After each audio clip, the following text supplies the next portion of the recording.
Prince ஜுவல்லரியின் 300க்கு 300 ஆடி offer. கிராமுக்கு ரூபாய் 600 சேவ் பண்ணுங்க.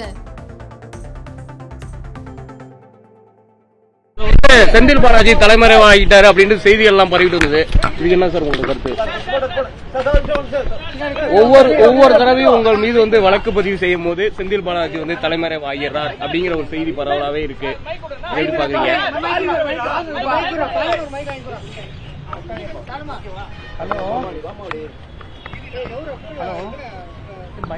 2 நாட்கள் காவல் நிலையத்தில் ஆஜராகி கையெழுத்திடுவதில் நான் 29, 30, 3ஆம் தேதி வரைக்கும் 4ஆம் தேதி வரைக்கும் மொத்தம் 5 நாளைக்கு எனக்கு கையெழுத்திடுவது விலக்கு அளிக்க வேண்டும் என்று என்னுடைய விசாரணை அதிகாரிக்கு நான் கடிதம் அனுப்பியுள்ளேன்.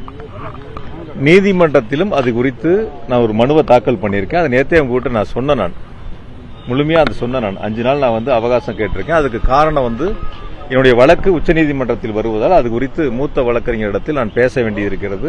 சில ஆலோசனைகளை செய்ய வேண்டியிருக்கிறது. எந்த வழக்கை தாக்கல் செய்வது குறித்து பேச வேண்டியிருப்பதால் 5 நாட்கள் அவகாசம் வேண்டும் என்ற ஒரு கோரிக்கை மனுவை வழங்கியிருந்தேன். நீதிமன்றத்திலும் அது குறித்து ஒரு மனுவை தாக்கல் செய்திருந்தேன். 2 நாள் அந்த பணி முடிஞ்சிருச்சு. அதனால நான் நேற்றே கையெழுத்திடக்கூடிய பணிகளும் கேள்விக்கு பதிலளிக்கக்கூடிய பணிகளும் தொடங்கி இருக்கின்றேன். இதில் நான் கூட நேற்று பேசும்போது ஒரு பத்திரிகையாளர் கேட்டாரு, சட்டத்துறை அமைச்சர் ஏதோ ஒரு கூட்டத்தில் பேசும்போது ஒரு கருத்தை முன் வச்சாருன்னு சொல்லிட்டு, எங்கேயும் அதுபோல செல்ல வேண்டிய அவசியம் எனக்கு இல்லை. நான் இங்கே தான் இருந்தேன், வழக்கறிஞரை சந்திச்சுக்கிட்டு தான் இருந்தேன். வழக்கு நீதிமன்றத்திலையும் உயர்நீதிமன்றத்திலையும் ஒரு மனுவை தாக்கல் செஞ்சோம், உச்சநீதிமன்றத்திலையும் ஒரு மனுவை தாக்கல் செஞ்சோம். வழக்கறிஞர்கள் வாதிட்டாங்க.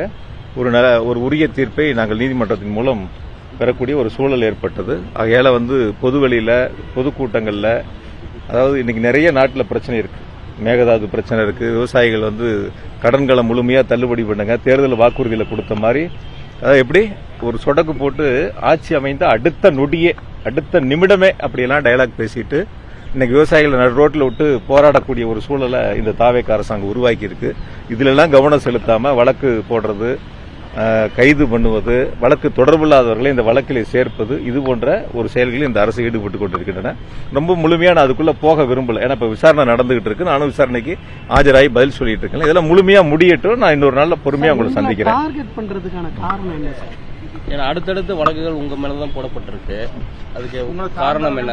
உங்களோட குறி வச்சு கைது பண்ற மாதிரியான நடவடிக்கைகள் இல்ல, எனக்குன்னு இல்ல, பொதுவா நீங்க பாத்திருப்பீங்க. இப்ப எல்லாத்துக்கும் தான் வருது. இப்ப எங்களுடைய மூத்த அமைச்சர்கள் மீதும் வழக்குகள் போடப்பட்டிருக்கின்றன. யாரெல்லாம் என்னென்னலாம் அவங்க என்னப்பா செஞ்சிட்டு இருக்காங்கிறதும் தெரியும்.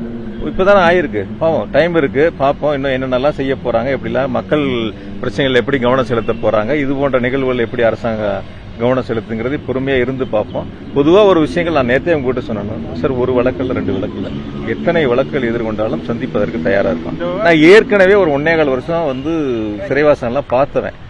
அதெல்லாம் அஞ்சி பயந்தெல்லாம் ஓடக்கூடிய ஆள் நான் கிடையாது. அதெல்லாம் சந்திச்சுட்டு வந்த ஆள் தான். அதனால ஏற்கனவே என்னுடைய 50 ஆண்டு கால பொது வாழ்வுல, என்னோட வயசு 50, 30 வருஷம் நான் பொது வாழ்வுல இருந்திருக்கேன்.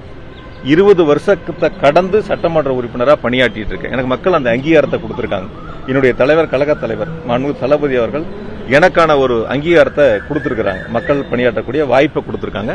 அதனால நான் எந்த வழக்கை கண்டு அஞ்ச போவதில்லை, அஞ்சுவதற்கான வாய்ப்புகளும் இல்ல.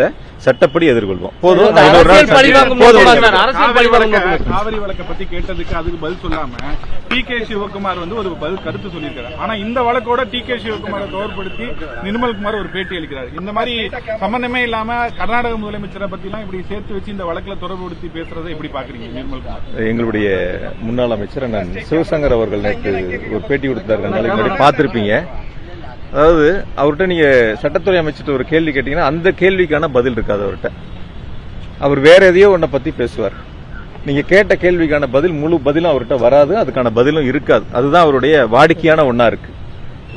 மின்கட்டணம் உங்களுக்கு எல்லாம் தெரியும், எவ்வளவு வீடுகள்ல பாதிப்புகள் ஏற்பட்டிருக்கு, எவ்வளவு அந்த கட்டணங்கள் உயர்த்தப்பட்டிருக்கிறது. ரொம்ப ஈஸியா அதை கடந்து போறாரு. அதுக்கான பதில சொல்லாம அதை கடந்து போறாரு. அப்புறம் அவரே சொல்லாரு, நாங்களா போய் ஏதோ இதெல்லாம் சரிபார்க்கறதுக்காக போய் பார்த்தோம் அப்படிங்கிற. அப்படி சரிபார்க்கப்பட்ட இடங்கள்ல கட்டணம் உயராது. புகார் வந்தாதானே அந்த இடங்களை போய் நீங்க சரிபார்க்கக்கூடிய ஒரு சூழல் ஏற்படும். அதனால என்ன இருக்கிறதோ பிரச்சனைகள் அதை சரி செய்வதற்கான முயற்சிகள் எடுக்காம, கேட்கக்கூடிய கேள்விகளுக்கு உரிய விளக்கத்தை கொடுக்காம சட்டத்துறை அமைச்சர் திசை திருப்புகின்ற செயல தான் தொடர்ந்து ஈடுபடுறார். அந்த முயற்சி தான் அவர் முன்னெடுக்கிறார். அவங்க ஆட்சியில நடக்கிறத வெளியில தெரியாம இருக்கிறதுக்காக இது மாதிரி தொடர்ந்து எதிர்க்கட்சி மேல உண்டான சார், இந்த தாவேக அரசு அமைந்து இந்த குறுகிய நாட்களிலேயே பல்வேறு பிரச்சனைகளை மக்கள் எதிர்கொண்டு வர்றாங்க. இப்ப மின்கட்டண உயர்வு குறித்து பொதுமக்களுடைய பாதிப்பு அவரே சொல்றாரு. 9 லட்சம் பேர் 10 லட்சம் பேர் பாதிப்புகள் ஏற்பட்டிருக்கு. அப்போ 9 லட்சம் குடும்பங்கள் அதுல ஒரு பாதிப்புகள் ஏற்பட்டிருக்கிறது அவரே ஒத்துக்கிறார்.